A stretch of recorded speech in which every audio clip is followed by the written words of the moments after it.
Interview क्या होता है, आप अगर 50 खबरों की लिस्ट बना लीजिए तो उसमें सारे सवाल आ जाते हैं। आप किसी का भी इंटरव्यू करने जाएंगे उस 50 से ज़्यादा बाहरी सवाल नहीं है। 2-4 सवाल लोगों को, जो व्यक्ति होता है जिससे बात करने जा रहे हैं उसको ध्यान में रख के करना पड़ता है। कमी नहीं है, बस हमें खबरों को देखना है। और एक पत्रकार और ट्रेनिंग इसलिए ज़रूरी होता है क्योंकि जब एक पत्रकार की ट्रेनिंग होती है तो वो समझ में आता है कि हम किस तरीके से काम कर सकते हैं। और जर्नलिज्म इंस्टीट्यूट तो अब शुरू हुए हैं ना। पहले लोग जर्नलिज्म इंस्टीट्यूट से पढ़ के थोड़ी पत्रकार बनते थे। बहुत पहलवान आदमी रहता था, बहुत नहीं डर, सबसे लड़ जाता था, किसी से नहीं डरता था, किसी से नहीं डरता था। उसके जो ताकत है, उसके किस्से चर्चे हर जगह थे। तो एक दिन क्या हुआ, वो शेर से लड़ गया। तो क्या हुआ, शेर उसे मार के खा गया।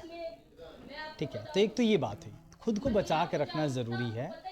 लेकिन हम पत्रकार भी हैं, अगर हम हर खबर से डरने लगेंगे, हर किसी से डरने लगेंगे तो हम पत्रकारिता क्या करेंगे। नहीं, जब आपके पास एविडेंस होगा और जब आप उस खबर को फ्लैश कर देंगे किसी के खिलाफ, तो सबसे पहली बात ये है कि अगर आपने मेरे खिलाफ कोई खबर फ्लैश कर दी जिससे मैं खुश नहीं हूँ, अगर मैं बहुत पावरफुल आदमी हूँ, मैं मिनिस्टर हूँ, MP हूँ, तो एक तो बात सबके बीच में चली जाती है कि ये खबर आ गई तो आपसे मुझे खतरा है, मुझसे आपको खतरा है। तो आपको कुछ भी होगा तो उस आदमी पे सबसे पहले उंगली उठेगी।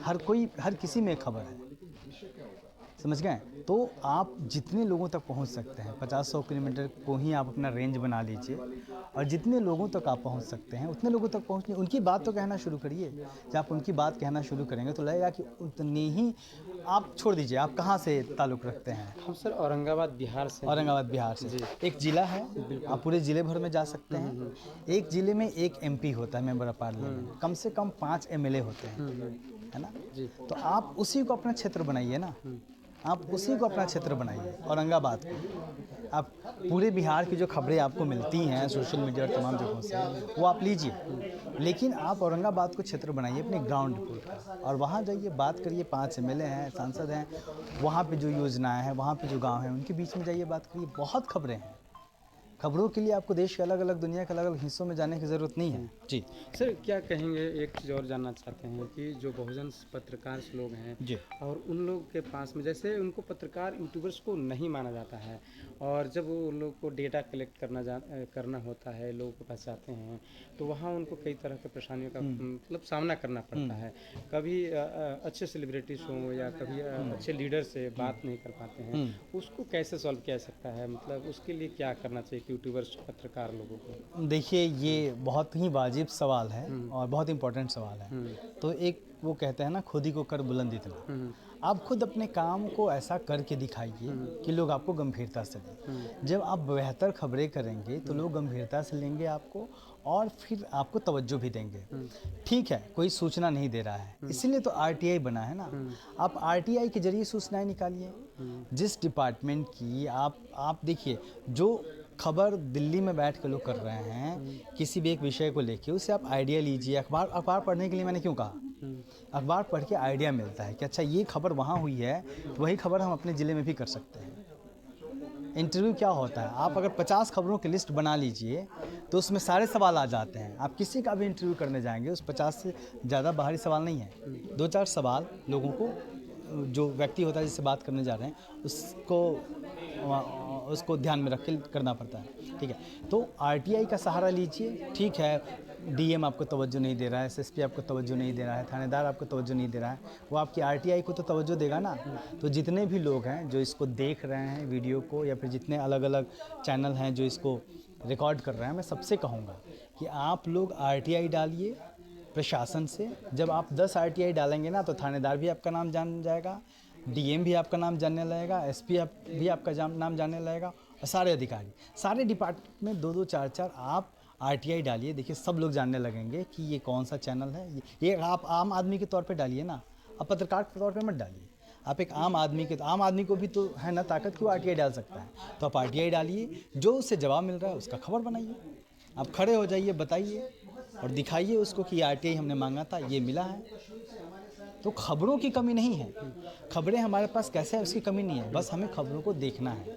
और एक पत्रकार और ट्रेनिंग इसलिए ज़रूरी होता है क्योंकि जब एक पत्रकार की ट्रेनिंग होती है तो वो समझ में आता है कि हम किस तरीके से काम कर सकते हैं। और जर्नलिज्म इंस्टीट्यूट तो अब शुरू हुए हैं ना, पहले लोग जर्नलिज्म इंस्टीट्यूट से पढ़ के थोड़ी पत्रकार बनते थे। आज भी जो सीनियर लोग हैं, अब प्रभास जोशी हैं जो जनसत्ता के बड़े संपादक थे, वो क्या जर्नलिज्म इंस्टीट्यूट में थोड़े पढ़ने गए थे। राम बहादुर राय हैं, ये लोग स्तंभ हैं हिंदी पत्रकारिता के। कुलदीप नैयर हैं, उनके बारे में मुझे नहीं पता, लेकिन ये लोग कोई जर्नलिज्म स्कूल के पढ़े हुए लोग नहीं थे। पहले जो लोग संपादक बनते थे वो लेखक होते थे, साहित्यकार होते थे, उनको भाषा की समझ होती थी, लेखनी की समझ होती थी, वो लोग पत्रकार बनते थे। वो मीडिया इंस्टीट्यूट से पढ़ के नहीं जाते थे।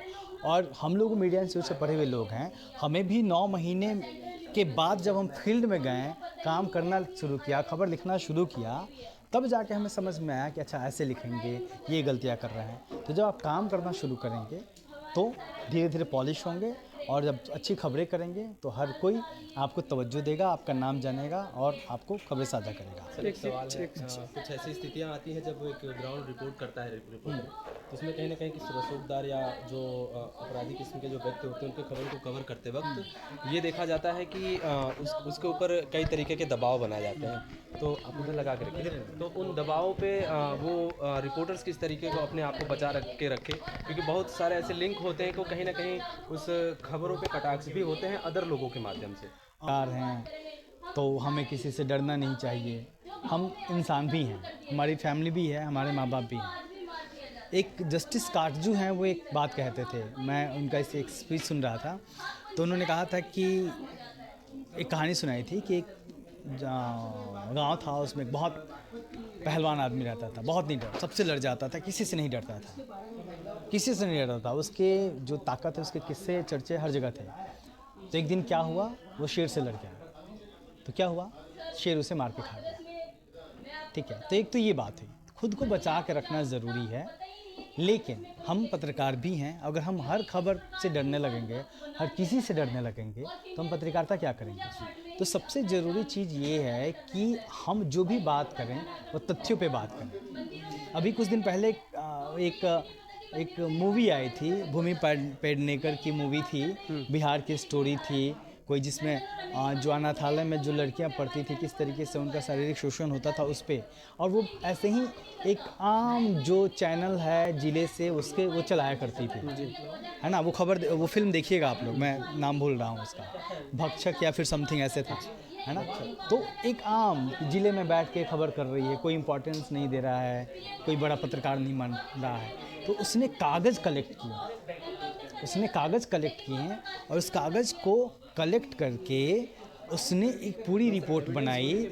एविडेंस नहीं, जब आपके पास एविडेंस होगा और जब आप उस खबर को फ्लैश कर देंगे किसी के खिलाफ, तो सबसे पहली बात ये है कि अगर आपने मेरे खिलाफ कोई खबर फ्लैश कर दी जिससे मैं खुश नहीं हूँ, अगर मैं बहुत पावरफुल आदमी हूँ, मैं मिनिस्टर हूँ, MP हूँ, तो एक तो बात सबके बीच में चली जाती है कि ये खबर आ गई तो आपसे मुझे खतरा है, मुझसे आपको खतरा है, तो आपको कुछ भी होगा तो उस आदमी पे सबसे पहले उंगली उठेगी। तो ये एक आपका कहीं ना कहीं जब आप बड़ी खबर फ्लैश कर देते हैं तो आपकी ढाल, वही खबर आपकी ढाल बनती है थोड़े से के लिए। लेकिन फिर भी हर जगह की, हर प्रदेश की स्थितियाँ अलग अलग हैं। कई बार क्या कर सकते हैं हम लोग, हमारे पास ऐसी बहुत बड़ी खबरें हैं, हमको लगता है कि हम करेंगे तो उतना बड़ा इम्पैक्ट नहीं होगा, या फिर